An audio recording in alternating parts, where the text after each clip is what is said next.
Assalamu alaikum everyone. I hope you're doing well. My name's Hamna and I create videos where I share about art, healing and spirituality. This is a channel where I feel like being really raw and real. So many times we see all these videos popping up and people coming through where they speak about things and they look a certain way and we have to be a certain kind and attract a certain tribe. And I honest to God don't really care who watches this video because I know that I am only doing this as a way to send out healing into the world, and whoever is open to receiving it, the video will pop up in front of you, and what I wear, how I look, where I am, language I'm speaking will sort of surpass all that. And in my head, the way I'm seeing is that it's limitless how God speaks to us. And so we need to open ourselves in limitless ways to let His light come through us in art, in the way we speak, in the way we are, and not restrict ourselves that if we are a certain way, then only these people will see me, or I am that way, then people will see me. It's all pointless because what they see in you then is something that the world wants you to be, and you're just showing them that what already exists. So there's no creation to you. So for the creator to come through you has to be something that is created, which is only going to come to you because you're that creation He's choosing to pour His light through. So the vessel is being used. Now, if I keep focusing on the vessel, I'm never going to focus on what is going to come through me, and I'm going to constantly be placing myself in a way and look good, then people will look at me. If I am a certain way, pish posh, then people are going to hear me, and all of these things are going to put barriers and barriers and barriers between me and what the message needs to come through. So for me to be really raw and real allows my creator to use me as a vessel of whatever needs to come through, reach whoever it needs to, without any limitations, without any boundaries, without any specification of it's going to go to this person, it's going to go to that audience, it's going to attract that analytical whatever. I'm not very tech, so of course I don't know what that is, but the algorithms and things like that, nothing of that sort. My content is very much based on being able to share myself raw, real, authentic, and give healing to those who also are on a path to unlayering themselves and becoming raw, real, and authentic. And the message I wanted to give today was I woke up a couple of days ago. I did a retreat, which was mind-blowing. It shifted me in a place where I didn't even think I could shift, and it was actually the tipping point was an ayat of Quran. It's of Surah Baqarah. I think it is the 25th or the 24th. I think it's the 25th, from what I'm remembering as memory. But I'll put it in my comment down below in the pins section, like the right number. And the ayat was speaking about who Allah considers to be losers. And these are people who will get the signs, they are and they're going to be disbelievers, and they're going to be the ones who get the signs, but they don't believe in the signs as they are coming from Allah, and they will become disobedient. And I created a whole session based on that ayat, which you can have access to on my Patreon if that's what you want to do, and dive deeper into understanding and gaining more clarity as to what Allah is saying to us to avoid doing and avoid becoming the loser that he calls people as, right? And through that, the next retreat I did on Saturday was about snowflakes, and it was about owning your originality, owning who you are, owning your journey as it being a qadr of Allah, with no limitations, no resistance, no blockages, no questioning, judgments, nothing of that sort, but owning yourself fully for that who you truly are. And it gave me such a breakthrough, just doing that piece. Again, that piece is going to be available. You can buy these sessions that I do, art healing sessions, one-on-ones, like on their own also. I do offer one-on-one, I'll get to that in a minute. But these sessions, you can have them, buy them, just one session, and it's about 2.5 hours or something, where you learn about the concept, you shift in your energy, and you create an artwork connected to that topic, which helps you break free from your trauma or things that you are going through. And I truly believe only the one that is for you will be the one that will be called by you. So it will literally make you feel that you really want to experience this. Now, this one was all about breaking the generational trauma. It's the snowflake, which I will share on my Patreon, and it is it's infused with Sufism and sacred geometry. And I take you on a journey, and you don't need to be an artist for it. I take you on a journey of understanding what the snowflake is teaching us and why God wants us to reflect on a snowflake. For he speaks to us through tiny, tiny, tiny signs, which are so invisible and they're so quick that we might miss them. But yet again, he is still speaking to us, no matter how small the snowflakes is, how small the sign is. He is constantly in communication with us when we are able to receive his communication. But that's the thing about us. We are so shut down in receiving and trusting that this sign, this feeling, this message is coming from Allah.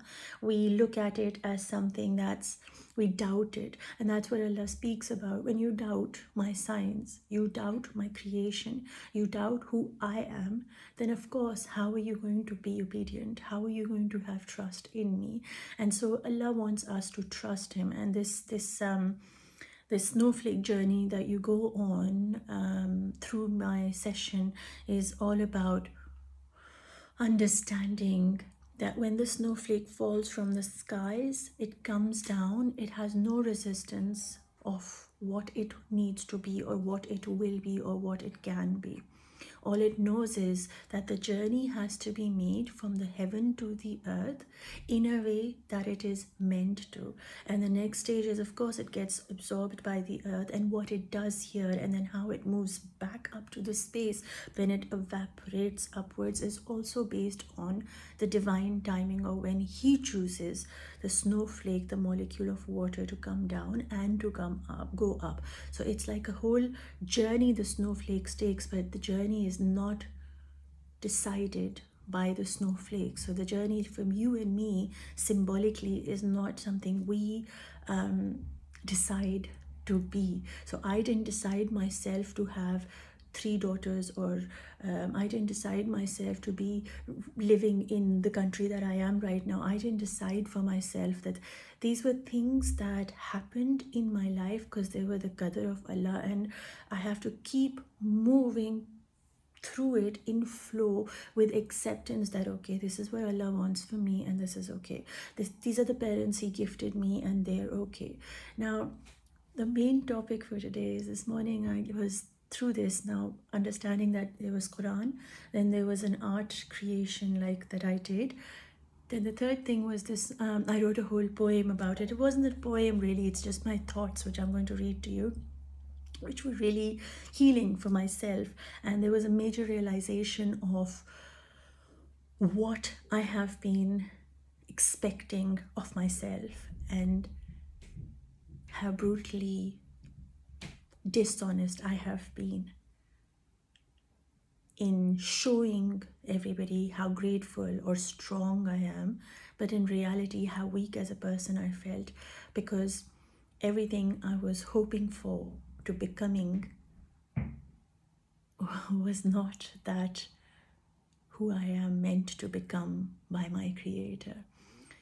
I'll get into that. And so I wrote the poem, and I didn't feel like sharing it. I was getting these signs, you need to share it, Hamna, you need to share it. And I was like, okay, I will. But it was so raw, it was so real, it's so close to my soul that I wasn't ready to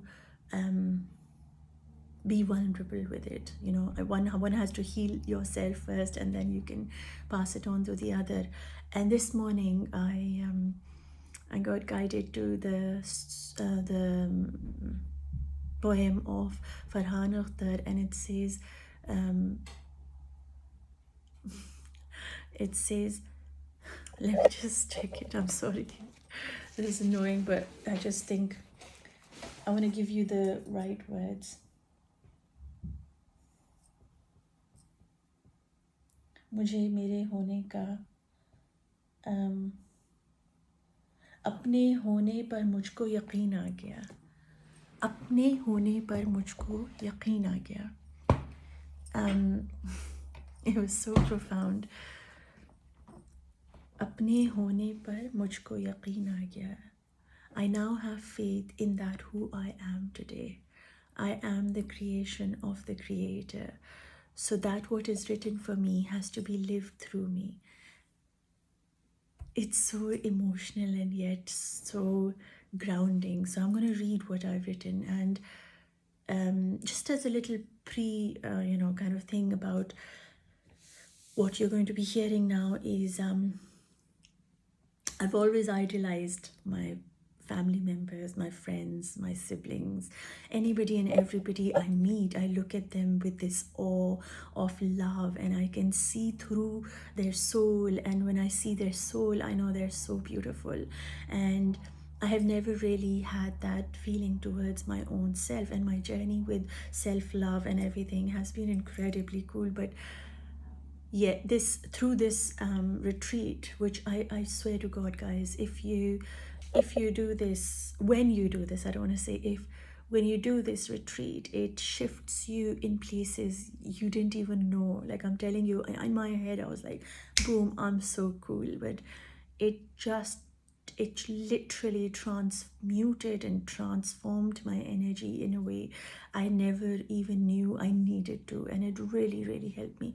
And that's why I'm so passionate about sharing it with the world, so that whoever like me needs that, like a different perspective of looking, a different narrative of the journey that you have been on, suddenly you feel lighter, you freer, you speak your truth more clearly, and it really frees you, liberates you, and elevates you into your own spiritual growth. So that's what it was. And for me, it was the role of a woman, and wanting to be like my mother, not like a mother. I wanted to be like my mother. I wanted to be like my father also. I wanted to be like my sisters.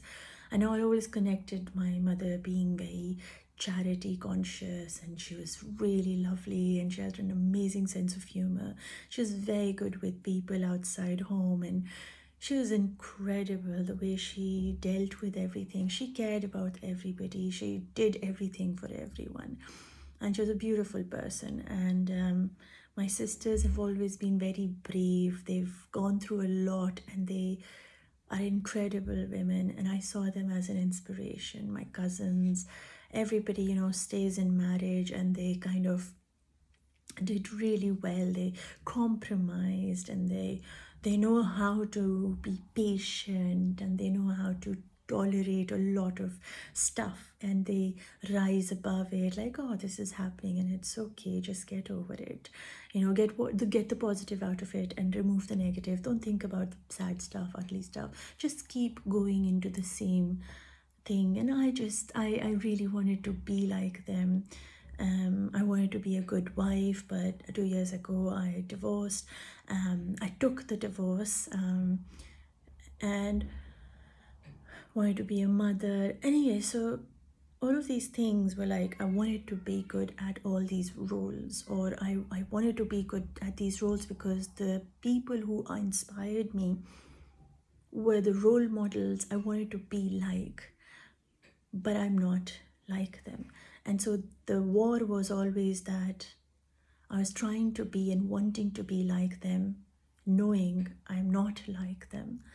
And my journey, when every role collapsed, I became, when I divorced, of course, I felt like it was an insult to my family reputation. My sisters were disappointed. My ex-husband, couldn't believe what was happening. So all these idols that of a perfect mother, a perfect sister, a perfect wife, a perfect daughter, one after the other, I saw them crashing in front of my eyes. And I don't think I can do justice to explain what I'm feeling, because what I saw them as, I wanted to become them. But in reality, what I saw them as in the world and what I saw them as a soul level were two different things. And the battle was, which one do I really want to be? And I can't even be either of them, because I can't be their soul and I can't be the role they are playing in the world. So either way, it was a lost battle. I couldn't be like them, but there was this constant, driven, mad force in me who said, if I can't be like them, then I'm pretty crap. I'm pretty crap because I'm not like them. And I can't be like my aunties who've survived really difficult marriages, or, marriage. I questioned what marriage was. I questioned what motherhood was. I questioned what a sister was. And I questioned what it meant to be a wife. And do I stay in a marriage because it is looking good? Or do I stay in a marriage because it's peaceful for me? It's my truth, but it wasn't. So being a good wife meant I had to sacrifice my soul. Being a good daughter, I had to accept all the behavior of my mother, which I don't agree to be a good sister. So in wanting to be a good mother, a good sister, a good wife, a good daughter, I had to sacrifice my soul to be all that. And that was the realization, like, what am I sacrificing? Myself. I was sacrificing myself and not accepting myself so that I could be them, because they are my role models. They are amazing. But what they were truly visible and what they were truly at soul level was both visible to me as an empath and as spiritual being. I could sense that being them meant being unhappy and being okay in being unhappy. And the problem was I couldn't do it. And so I wrote this, the handwriting, and I wrote it in as actually anger. But I don't think it was anger. It was more sadness and grief of I'm not my mother. I don't need to be. I'm not like my sisters. I don't have to be. I'm not like my ex-spouse, ex-husband, because I don't want to be. I'm not like my daughter because I choose not to be. I'm a reflection of my creation, not a reflection of my society, culture, or traditions.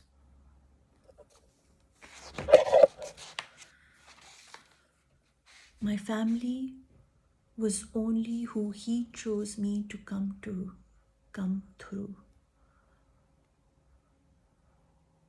My God created me. My friends only accompanied me for the time that he wanted them to. My God was, is, and always will be my true friend, my only true friend. Nothing about me needs to be a reflection of my culture, tradition, society, or religion. Nothing about me needs to be reflecting a culture, a society, a tradition, or a religion. The only thing I am is a reflection of my Creator, whose creation I am. The only thing I am a reflection of is the Creator, whose creation I am. I am that who He chose me to be. I do that what what He is pleased with. For I belong to Him, and He did not create me to be a photocopy of my ancestors. He did not create me to follow. He created me to lead. He did not create me to be a photocopy of my ancestors. To want to be like them is reflecting them through me. They are not me, for they do not define me. They did not create me. He who created me created no one like me. So then how can I be like my family, like my father, mother, sister, brother, husband, daughter, anyone? Yes, they are a blessing, but they do not define me. They do not define me,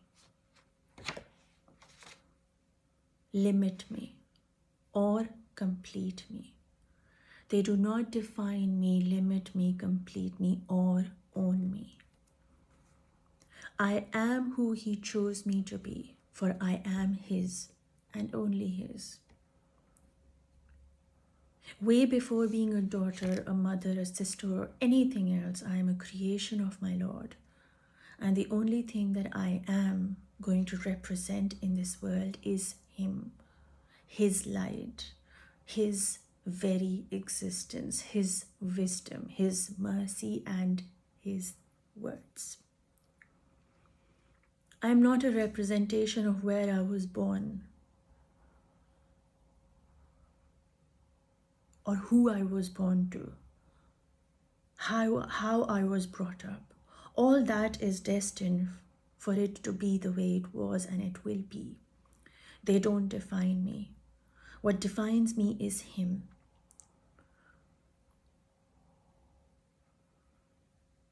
What guides me is Him. What heals me is Him. What holds me is Him. For He is the one who loves me the most. So I let go of all my heroes today and burn them.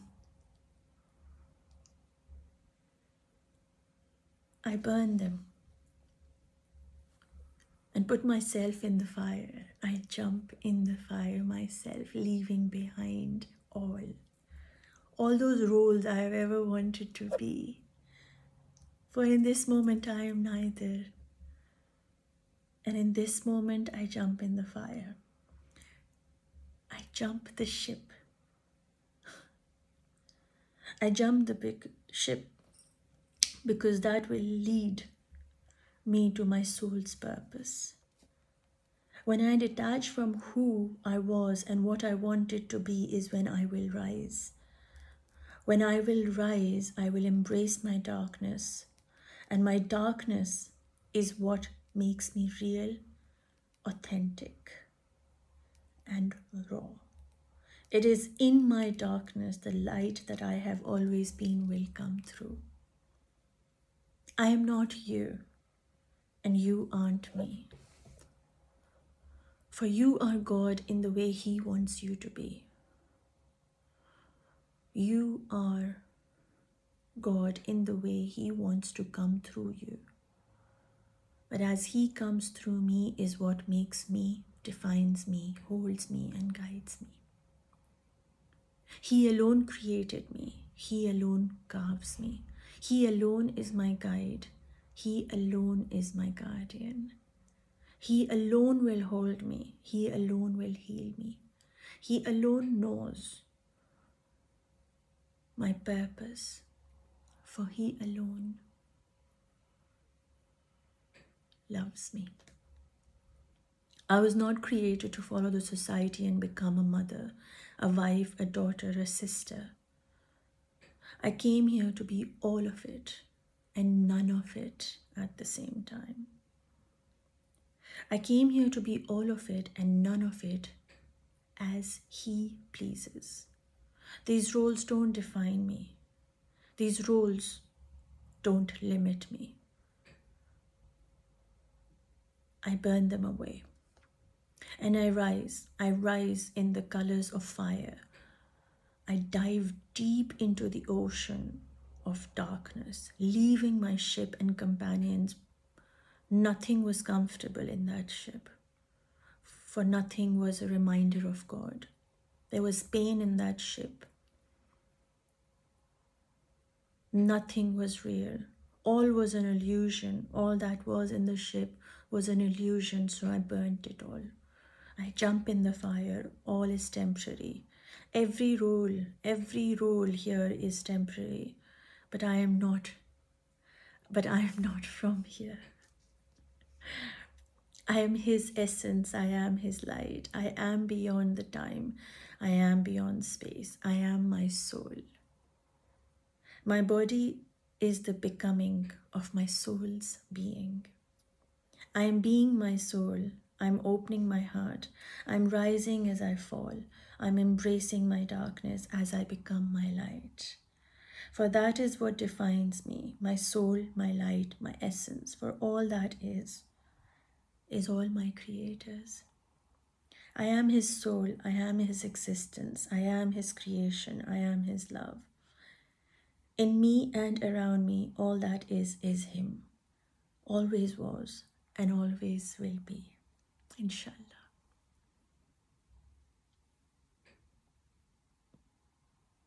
No amount of words can express how I feel at the moment.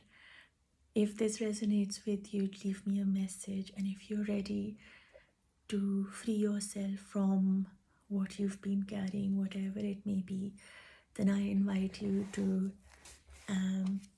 check out my Patreon and do the snowflake retreat, for it will bring you to a place where you will be able to say, Mujhe mere hone par yaqeen aa gaya.